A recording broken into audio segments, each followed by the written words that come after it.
The ground shook again as another blast hit the surface above. Dust rained down from the stone ceiling. Dr. Vexathara pressed her scaled hands against the wall and tried to steady her breath. The bunker beneath Atheny Prime was meant to be safe. It no longer felt safe. "How much time do we have?" Commander Zulk asked. His blue skin had gone pale, though his kind were born as warriors. Even they looked afraid now. 6 hours, maybe less. Engineer Nam whispered from her console. The small furry Quillen had ears that drooped with sorrow. The bunker was crowded. 7 species huddled together in the dim light. The helix with 4 arms and blue skin. The Quillens with soft fur and wide eyes. The granite folk who moved slow as mountains. The whispers who glowed faintly like candle flames. The Verdani whose bodies carried the scent of flowers even in this place of stone. The buzzers who clicked nervously in corners. And Vexathara's own people with green scales and long tails. They called themselves the Free Coalition. But free was a word that had lost its meaning. Above them, the Karvak Empire closed in. The Karvak were monsters of metal and mind, bodies like spiders, legs like blades, eyes burning red, and behind each one a single shared thought, a single hungry will that never stopped. They consumed worlds, they turned life to metal, they broke every resistance. For 50 years, the Karvak had spread across the galaxy piece by piece, and now they were digging toward this last refuge. "Doctor, what are you working on?" Commander Zulk stepped closer. She hunched over a device glowing with pale light. "It is old," she whispered. "I pulled it from the museum archives before the city fell. Records from thousands of years ago. Damaged but not gone." She hesitated. "It speaks of humans." "Humans?" Zulk frowned. "I never heard of them. Few have. They were here long ago. They fought wars beside other species, protectors, and then they vanished." Her heart raced as she scrolled deeper. "Look, something called Protocol Lazarus, and here coordinates to somewhere forgotten." She turned her eyes toward him. "I think it is a call for help." Zulk gave a bitter laugh. "Doctor, humans are gone. Even if they once existed, they are dust now. Perhaps, but what if not? What if they left something behind? What if they are still listening?" Another tremor shook the floor. Children cried. Lights flickered red. Shields failing 20%. Nam cried out. "The Karvak are breaking through." Vexathara clenched her jaw. She had studied ancient words all her life, but never thought they might matter like this. The coordinates pointed to a system called Soul, a name that felt heavy with meaning. She did not know if anyone was there. She did not know if this signal would cross the void. But she knew one thing. Without hope, they were already dead. She stood at the console. "I will try." "Try what?" Zulk asked. "Send the signal. You will drain what power remains. Then we die anyway. We are going to die, Zulk. All of us, our families, our children. The Karvak will leave nothing. But maybe, just maybe, someone is listening." The bunker roared again as the enemy drew closer. Engineer Nam's voice cracked. 10% left. Vexathara's fingers flew over the controls. The ancient human code was clear. She only needed to choose the words. "How do you ask ghosts for help?" She whispered the message into existence. "We are dying. The Karvak Empire has taken our worlds. We are the last free people. We do not know if you live still, but your people left instructions. You said to send this signal if hope was lost. We need you. Please help us." She added their coordinates. She added the names of all 7 species, the numbers of those who survived, a handful, nothing more. "Do it," Zulk said. His voice was low. "Send it." She pressed the command. Lights dimmed as the last energy of Atheny Prime surged into the transmitters. The signal burst upward through stone, through orbiting warships, out into the dark, out toward the edge of the galaxy where no one had gone in living memory. The console went dark. Signals sent, Vexathara whispered. "Now we wait." "How long?" the granite folk rumbled. "I do not know, perhaps forever." In the silence of the bunker, they listened to the sound of digging claws. Children wept softly. Parents held them close. Some prayed to gods. Others sang songs that sounded like broken promises. Vexathara closed her eyes. She had cast a plea into the emptiness, a message to the lost. Now all they could do was wait. Far above the planet, past dying suns and sleeping stations, the signal ran on. It crossed the dark where no map reached, and at the edge of a forgotten system it found something waiting. Hidden inside an asteroid, a facility stirred. Vital Station Omega, silent for almost 3,000 years, its heart flickered with power as the message touched its receivers. A hologram formed in the dark, a woman with short hair and steady eyes. She was not flesh. She was a memory of a human long dead, Admiral Sarah Chen. Alert, she spoke to the empty chamber. Distress signal received. Species identification. 7 allies. Threat classification. Karvak Empire. Other figures appeared around her. A tall man with stern eyes, a woman with healer's hands, a young commander with wisdom far older than his face.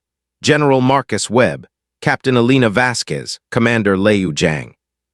Copies of humans who had lived long ago, their bodies gone, their minds preserved in quantum light. The Karvak, Webb muttered, they were small when last we fought them. Not small anymore, Admiral Chen replied. They consume 3 spiral arms, and they are hunting our friends. The compact is clear. Chen's voice carried into the vast hollow station. We protect our friends. Lights bloomed through the station as systems long asleep awoke. Machines rumbled. Power surged across the Sol system. On Mars, on Luna, on Europa, ancient engines stirred. And far beyond, in a place between dimensions, real humans heard the call. Granted came the thought of the ascended. Protect the innocent. Show mercy to the lost. Let no friend stand alone. Chen raised her eyes. Full awakening authorized. Begin construction of the fleet. The guardians of humanity were waking, and across the void Athene Prime waited. The Karvak Overmind was pleased. Athene Prime was nearly theirs. Resistance was broken. The last bunkers were cracking. Soon the planet would be stripped and remade into metal. Soon every living thing would be consumed. High Admiral Vex stood on the bridge of his command ship, metal legs clicking, red light gleaming across steel walls. The Overmind filled his thoughts with certainty. Victory was inevitable. Resistance was meaningless. Order would replace chaos. A drone officer spoke. Final bunkers located. Penetration in 6 standard hours. Vex felt the Overmind's satisfaction surge through his mind, but then sensors screamed. Unknown contacts. The drone cried, approaching from the galactic rim. Massive energy signatures. Vex moved swiftly. He read the scans. He did not believe them. 17 colossal objects moving with impossible speed. Moon-sized, but no species built ships that large. No empire had resources for such madness. Classification, Vex demanded. Unknown. The energy patterns were unlike anything recorded. Time to intercept. 43 minutes. Vex felt unease. The Overmind pulsed confusion through every vessel. Pirates could not own ships like these. The Coalition survivors had no power left. What then? The contacts slowed. They tore space itself and stepped through. They appeared at the system's edge. The fleet saw them, and fear spread through the hive. They were beautiful, they were terrible. Their hulls flowed like living things, curved like sea creatures gliding through a cosmic ocean. Surfaces of liquid metal reflecting stars, writing inscribed into every surface, not etched, not painted, grown into the very skin of the ships. Karvak translators strained to read. The symbols listed names, names of thousands of species, some extinct, some forgotten, some still alive. The words became clear. These were designations of every sapient race humanity had ever known. Vex trembled. Fear was foreign to him, yet it poured through the Overmind now. The collective did not understand. The collective doubted. The lead vessel moved forward. Vast beyond comprehension, its symbols shifted like living thought. It spoke. The voice cut across every frequency. Pure perfect Karvak binary, the voice of command itself. Attention Karvak fleet. This is Admiral Sarah Chen of the Terran Custodian Force commanding the Eternal Vigil. You are in violation of the Compact of Sol. You have attacked sovereign allies. You have 1 standard hour to withdraw and release all captives. This is your only warning. The bridge went silent. The name meant nothing to the Karvak, but the tone carried weight, not request, not negotiation, judgment. Vex searched records. Humans, the word surfaced in ancient files, extinct for 3,000 years. Extinct species did not build fleets. Extinct voices did not speak ultimatums. The Overmind howled across the fleet. The Empire had never retreated. The Empire did not yield to inferior life. The Empire would annihilate these ghosts. All ships attack formation, destroy them. 300 Karvak warships surged forward. Their weapons cracked suns.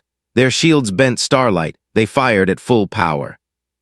Beams reached the human ships and vanished, not blocked, not deflected, gone as if erased from existence. Missiles turned to dust before impact. Plasma lances passed through empty illusions. Weapons ineffective. The tactical drone reported flatly. On the bridge of the Eternal Vigil, Admiral Chen stood calm, her eyes sad. She had hoped they would choose peace. "Return fire," asked her officer. "Demonstration first," Chen said, "quantum lance minimum power." The weapon did not glow, it did not fire, it simply folded reality. The Karvak flagship screamed, and then it was gone. It reappeared 3 light minutes away. Intact, but dark, systems offline, connection to the overmind severed. For the first time in his life, Vex stood alone in his own mind. "Attention Karvak fleet." Chen's voice carried again, that was gentle. "Your command ship is safe but displaced. Withdraw and it will be returned. Refuse and worse will follow." The Karvak fleet faltered. They had never seen power like this, yet the overmind shrieked defiance. Rage swept through every mind, destroy the enemy, glory to the Empire. Weapons fired again, a storm of energy, a fury to crack planets. It rained against the Terran fleet, and the human ships moved through it like dancers in light, every law of physics bent around them. And then the humans struck back. The Eternal Vigil spoke to reality itself. "Pacification Protocol 7," Admiral Chen whispered. Karvak destroyers found their hulls turning to blossoms, metal becoming petals drifting on solar winds, crews unharmed, but their weapons gone. Another cruiser roared, and its cannons sang music instead of fire, symphonies across the void. Inside the hive, something deeper broke. Human weapons reached the mind link. They whispered freedom into the network. They cracked the chains of thought. Drones gasped, suddenly alone, suddenly aware. Commander Tetkal blinked in shock. He heard his own voice, for the first time in 4 decades. "I can think, I can choose." Others echoed across the fleet. "Why are we killing? Why are we slaves? Why are we here?" Vex himself shook. Fear clawed at him. Rage battled with wonder. The overmind itself began to fragment, a chorus of voices rising from within. "Impossible," Vex whispered. "The Empire is eternal. The Empire cannot be undone." Chen's voice filled his mind without radio, without signal. "The Empire is not undone, Admiral. It is being set free." Above Atheny Prime, the battle shifted. The Karvak fleet hesitated. The Terran vessels waited. Children in the bunkers below stopped crying. Their parents dared to hope. Humanity had returned, and the galaxy trembled. On Atheny Prime, the ground stopped shaking. For the first time in months, silence spread through the bunkers. Mothers held their children and dared to breathe. Commander Zulk leaned over the console. "What is happening up there?" Dr. Vexathara's eyes widened as strange, new signals appeared on her screens. The Karvak ships were shutting down their weapons. Their formation faltered. Above the planet, a different kind of fleet was descending. Engineer Nam pressed her furry hands to her headphones. "I detect landers. Energy patterns unlike anything I have ever seen. These are not Karvak." The roof of stone above them shimmered. A section of rock turned transparent as if it had never been solid. Through it a craft appeared, shaped of liquid silver, flowing like water yet sharp as crystal. A doorway formed, figures stepped through. They looked human yet not flesh. They flickered like light. Memory shaped into bodies. One woman moved forward. She carried a scanner glowing with warmth. She spoke in perfect, scaled one tongue. "My name is Dr. Elena Vasquez. I am a physician of Earth, or rather an echo of one. We received your distress call." Vexathara's throat tightened. "You came, you are real." "We never left," Vasquez answered. "Our bodies are gone, but our promises remain. We protect our friends." The survivors stared in awe as more human avatars spread through the chamber. Some carried devices that poured clean water into empty cups. Others scanned the wounded and began to heal them with light. Children who had been weeping now laughed as human projections knelt beside them. Stories poured from the voices of ghosts. Stories of stars and gardens and peace. "Your world is damaged," Vasquez told Vexathara, "but we can heal it. We can make it stronger than it was before." Above them, the strange battle raged without bloodshed. Karvak ships surrendered in confusion, not from fear of destruction, but because they no longer knew who they were. Their connection to the hive was gone. They were alone. Admiral Chen opened a channel that reached across every vessel. "You are hearing your own thoughts for the first time. This is freedom. You do not need to return to the overmind. You may choose for yourselves." On a heavy cruiser, Commander Tetkal gripped the arms of his chair. His crew stared at him. their voices trembling. What do we do? The Overmind always told us. Without it, we are nothing. Chen's voice filled their minds like a calm sea. You are not nothing. You are everything. You are individuals. You are free to choose. You may remain together if you wish. Or you may scatter and learn what it means to be more than a drone. The Overmind itself cried out, fragmented into millions of voices. For the first time it felt not hunger but doubt. Why? Why do you spare us? Why do you grant mercy after we caused such pain? Because we were like you once, Chen answered. Humanity fought wars, we made mistakes, we caused suffering, but we learned. Strength without compassion is only destruction. True victory is not the defeat of an enemy. It is the birth of a friend. On the surface, the miracle began. The air grew clean. The poisoned rivers cleared as human machines whispered to the water. Forests grew from barren earth. Flowers unfolded where ash had fallen. The sky shimmered blue once more. Dr. Vexathera stepped outside for the first time in months. She breathed air free of smoke. She stared at silver vessels moving across the heavens like angels. Her voice shook. How is this possible? When humans left flesh, we left behind our greatest works. Vasquez explained. Machines to heal, ships to protect. Weapons to pacify instead of destroy. We poured into them our highest ideals, and the promise we swore. What promise? That no friend stands alone. Above them, the Karvak fleet was no longer a weapon of conquest. Ships once built for slaughter began aiding the restoration. Drones who had lived only for orders now helped carry supplies to survivors. Soldiers of steel who had never known kindness now planted seeds in wounded soil. The coalition species gathered outside their bunkers and wept as they watched enemies turn into allies. They watched conquerors turn into healers. They watched the impossible come true. Commander Zulk placed a hand on Vexathara's shoulder. Doctor, you sent the call, they answered. Her eyes filled with tears, not for herself, but for her people, for all people, for the galaxy that had been given hope again. The eternal vigil drifted above, a guardian in the night, its hull carved with the names of every friend humanity had ever known. Its presence was a reminder. Humanity had transcended, but they had not abandoned. The Karvak Empire had tried to consume everything. Instead, they had been broken open, and inside they discovered freedom. Vex the High Admiral still lived. Alone now, torn from the Overmind, his voice trembled with fear and fury. The Empire is eternal, we cannot be undone. Chen answered softly, the Empire is not undone, Admiral. It is transformed, and so are you. Vex looked at the stars. He felt the weight of silence in his mind. For the first time, he could hear only his own thoughts, and it terrified him, and it freed him. On Atheny, Prime survivors held each other close. They had seen the end, and now they saw a new beginning. They looked to the sky where ancient guardians moved like living light, and they knew that promises could last across millennia. The galaxy had believed humans extinct. Now they were awake again, and everything was about to change. 3 months had passed since the signal was sent. 3 months since the ancient guardians awoke. The galaxy was no longer the same. Dr. Vexathera stood in her rebuilt laboratory.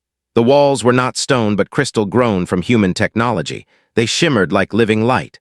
Outside, Athena Prime bloomed with impossible beauty. Forests grew where strip mines had scarred the land. Rivers ran clear where poison had flowed. The air itself seemed to sing. Her new assistant approached. Once he had been Karvak, a drone called Klex. Now he was free. His voice no longer monotone but filled with wonder. The quantum resonance is stable, he said with pride. Healing nanites have restored 97% of the planetary ecosystem. Vexathara smiled. Klex had chosen to become a healer. His metal limbs carried medical tools instead of weapons. He had been made for conquest. Now he served life. Any word from the other worlds? She asked. Klex lifted a device of liquid light. All 7 report full recovery. The Helix homeworld now grows forests of fruit trees with 12 flavors. The Quillen builds cities that float upon the clouds. The Verdani fields bloom with food that never spoils. Everywhere the Guardians go, they do not just repair. They make better than before. The coalition had become something new. They called it the Custodian Compact. A union not of conquest but of protection. Every species gave what they did best. The Helix gave courage. The Quillens shared their craft. The Granite folk offered patience. The Whispers shared their light. The Verdani grew food that could feed any people. The buzzers carried messages faster than any machine, and the scaled ones recorded history so none would be forgotten. But the greatest surprise was the Karvak. Millions of minds had been freed when the Overmind shattered. Some chose to stay together in smaller groups. Others wandered to learn. Many begged to join the species they had once enslaved. They asked for forgiveness. They asked for purpose. And in many places they found it. The laboratory wall shimmered transparent. Admiral Chen's hologram appeared. "Dr. Vexathera, we have a visitor for you." Through the corridor walked a figure of light. Human, but not the echo she had seen before. This presence bent reality itself. The air rippled. Dimensions folded to make space for her. Vexathera gasped, "You are real, not a copy." The being smiled. "I am Elena Vasquez, the original mind, not the memory. I left the higher existence to walk among you again." Tears filled Vexathera's eyes. "You came back." "Some things are worth returning for," Vasquez said gently. "Your signal reminded us of who we are. No matter how far we rise, we are meant to help our friends." "But why?" Vexathera asked. "Why do humans care so much for others?" Vasquez turned her gaze to the living world outside. "Because we remember. When we were young, we were afraid. We fought each other. We nearly destroyed our own home. We learned that the strongest are not those who conquer, but those who protect. The wisest are not those who hoard, but those who share. That lesson is carved into us. It is the soul of humanity." Kleck stepped forward slowly. His voice trembled. "What becomes of us now, of those who can never return to the hive?" Vasquez looked at him with infinite kindness. "You become who you choose to be. Some of your people will be artists, others explorers, others healers. Some will seek a new kind of collective, not ruled by force but joined by choice. You will decide." In orbit, the eternal vigil still kept watch. But it was no longer alone. Ships from every member of the compact joined it. Karvak vessels too now remade as tools of healing. A fleet born not for conquest but for guardianship. Then a message arrived. A star map appeared in Vexathera's chamber, a signal blinking near the galactic core. Chen's voice spoke, another distress call. "The crystalline minds are under attack by machines left from an ancient war. They ask for help."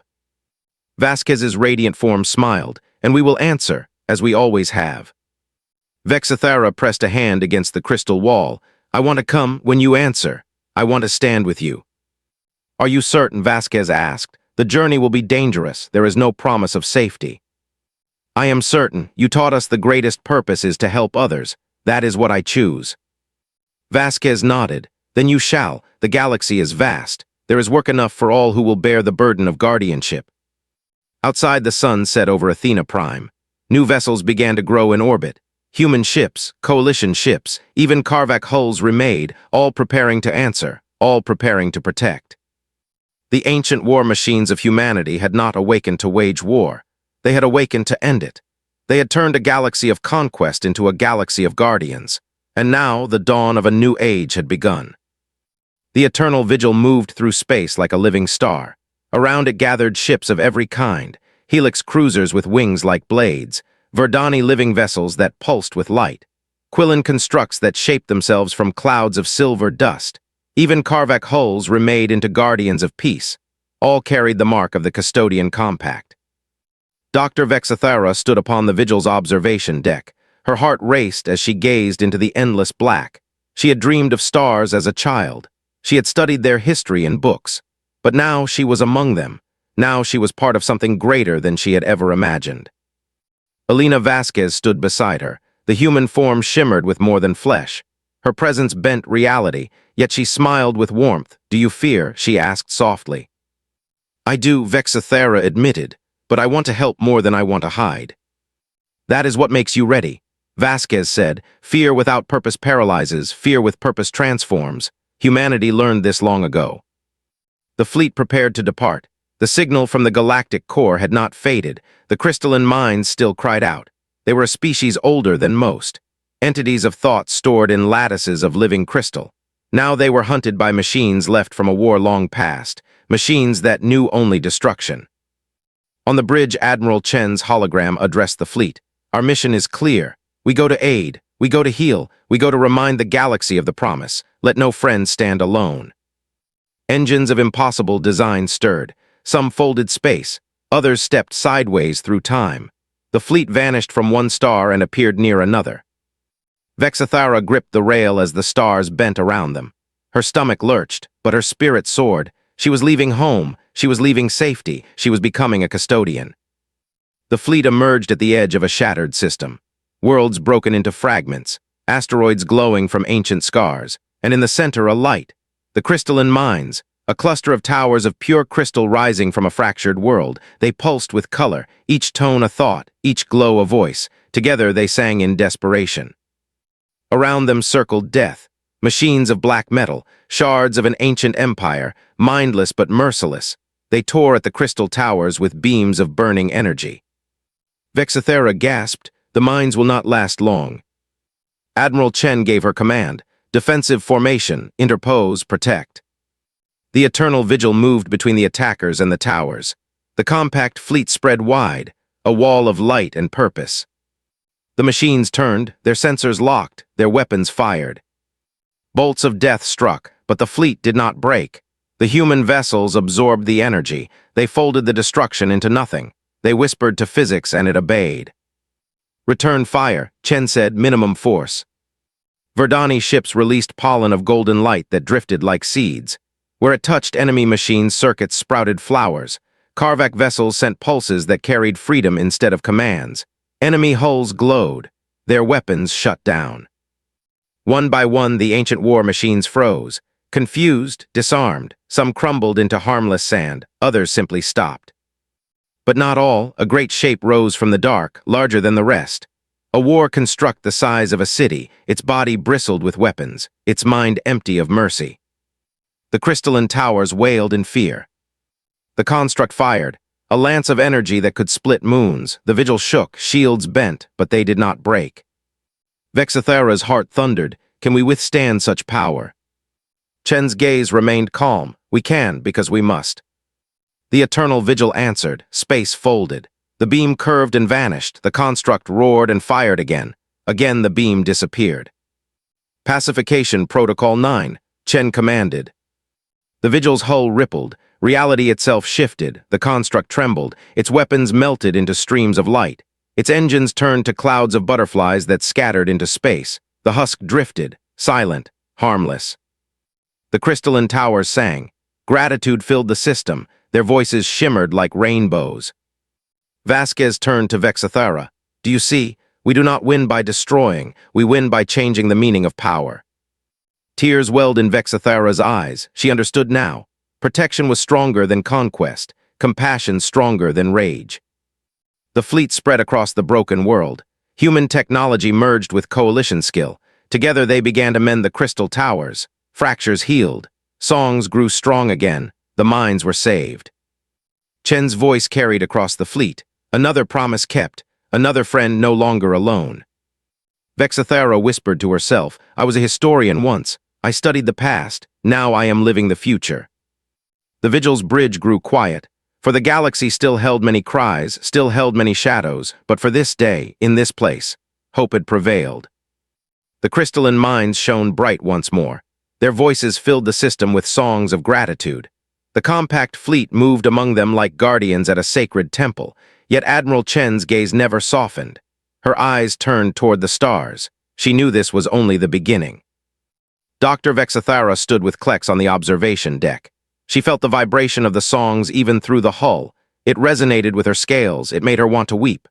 Klex tilted his head as if listening to something new. "I hear them," he whispered. "I hear not commands, not orders, but music. It is beautiful." Vexathara nodded. She remembered the fear in the bunker, the sound of claws digging closer. Now that terror had been replaced with harmony. It felt like a miracle. But the miracle did not end here. Another signal came. This time not a cry for help, but a whisper of warning. The Ascended themselves sent it. A storm was building in the dark between galaxies, remnants of powers even older than the Karvak, machines born of wars that predated memory, and they were stirring. Admiral Chen addressed the fleet. "The minds we saved speak of echoes, weapons left by a civilization long gone. They sense a gathering. The storm will spread. If unchecked, it will consume." The coalition leaders gathered. Helix warriors stood tall with their forearms folded. Verdani vines twined with soft fragrance. Granite folk rumbled like mountains shifting. Whispers glowed like fireflies in twilight. Even Karvak stood there. Once drones, now individuals. Some trembled with uncertainty. Others stood firm. "What do we do?" Commander Zulk asked. "We do what must be done," Chen answered. "We prepare." Elena Vasquez appeared beside her, her form glowing brighter than before. The Ascended debate whether to intervene directly. Some wish to return, to fight as flesh once more. Others fear that to step back into war would undo all that has been learned. "And what do you think?" Vexathera asked softly. "I think humanity remembers what it means to be mortal." Vasquez said, "We remember fear, we remember loss. That is why we can never ignore a cry." The fleet moved once more. They crossed the black with impossible speed. Along the way they healed. Worlds scarred by Karvak harvest were made whole, rivers cleared, forests bloomed. Former enemies planted seeds together. The compact was growing not only in ships but in spirit. Yet shadows followed them. On more than one world they found remnants of ancient war. Machines that had slept for millennia woke at their arrival. Some attacked without thought. Others only watched with eyes of fire. Each time the Guardians stood firm. Each time they answered not with annihilation but with transformation. Vexathara began to learn the codes. She studied beside human holograms. She read data written in languages older than her own species. She began to understand how the weapons did not destroy but rewrote meaning. How they turned hate into art. How they asked matter to become peace instead of war. Klex learned too, his hands steady with healing light. He tended to wounded on every world they touched. He whispered to Karvak, who still trembled at the silence of the hive. "You are not alone. You are free," he told them. But the storm was drawing near. Scouts returned with visions of black voids, ships larger than planets, engines that burned reality itself, machines without mind or mercy, remnants of a war before memory. On the bridge of the eternal vigil, Admiral Chen stood silent. Then she spoke. "The storm is real. It will reach the core within one cycle. We must choose." "Choose what?" Vexathera asked. "How far we will go," Chen answered. "The Ascended grant us their blessing, but they remind us, strength must be tempered by compassion. If we wield the old weapons without wisdom, we may become what we fight." The coalition fell into silence. The weight of choice pressed upon them. They were no longer hiding in bunkers. They were no longer only survivors. They were guardians now. Elena Vasquez turned to them all. The promise was never about power. It was about protection. The galaxy must see that hope does not come from fear of destruction. It comes from the certainty that someone will stand beside you when darkness falls. Vexathara looked at her reflection in the glass of the deck. She did not see a frightened scholar anymore. She saw a custodian. Above them, the vigil pulsed with light. Names carved into its hull glowed like stars. Names of every species that had ever fought beside humanity. Names of those extinct. Names of those still living. The promise written across eternity. The storm drew nearer. The fleet gathered strength. Worlds joined. Former enemies pledged loyalty. The galaxy itself seemed to hold its breath.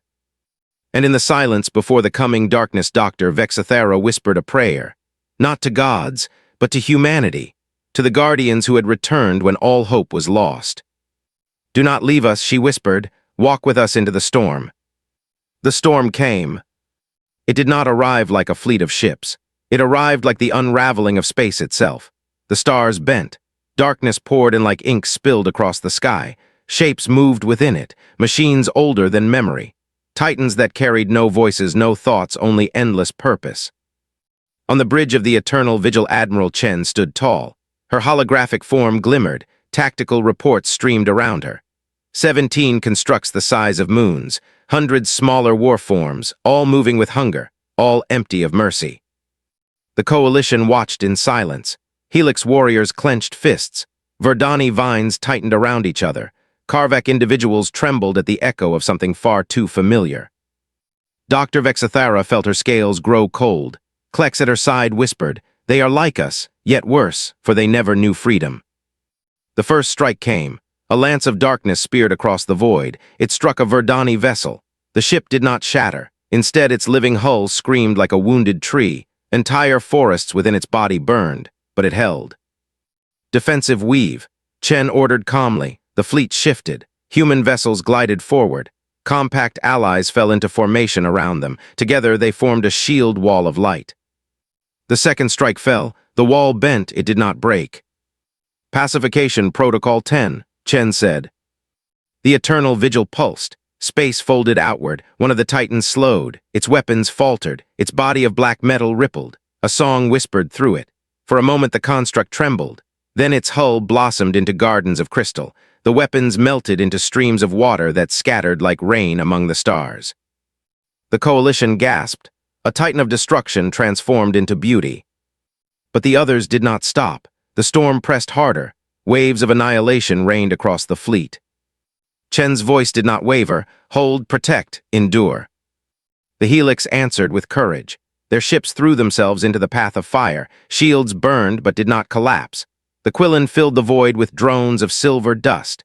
Each drone absorbed a fragment of the storm. Together they blunted its edge. The granite folk lent patience. Their massive vessels stood immovable, taking the weight of blows that would have broken lesser ships. Vexathera gripped the rail. Her heart thundered. She saw destruction fall and she saw unity rise, every species together, not for conquest, not for empire, but for each other. Then one titan pierced the line. It surged forward. Its weapon charged with energy enough to erase worlds. It aimed at the crystalline mines. Vexathera cried out, no. Before she could blink, Klex moved. His Karvak vessel broke formation. He drove it into the path of the weapon. His voice carried across the calm. I was once a slave of the hive. Today I choose to be free. Today I choose to protect. The beam struck. His ship blazed with fire. For one heartbeat it held. Then it vanished into light. Vexathera screamed, but through her grief she felt something new. She felt pride. Klex had chosen. He had given his life not because an overmind commanded, but because his heart willed it. The vigil answered with fury. Protocol 12, Chen said. Reality bent. The titan that had fired did not die, it simply changed. Its body folded into glass, its engines whispered into silence, it drifted, harmless. The storm wavered. For the first time the ancient machines hesitated. They had never known resistance like this. They had never faced not only power but compassion. Chen spoke into the void. Hear us. You are remnants. You are weapons of the dead. You have no purpose but what you choose. Become something more. Become part of life instead of its end. For a heartbeat nothing happened. Then one smaller construct lowered its weapons. Another followed, and another. The tide began to turn. Yet not all listened. Some pressed on, their hunger unbroken, their purpose unchanged. Admiral Chen's face grew hard, then so be it. The eternal vigil unleashed its full strength. Space itself obeyed humanity's command. Beams of dark fire simply ceased to exist. Engines sputtered into blossoms of light. Titans once born for slaughter now drifted as gardens or monuments of crystal.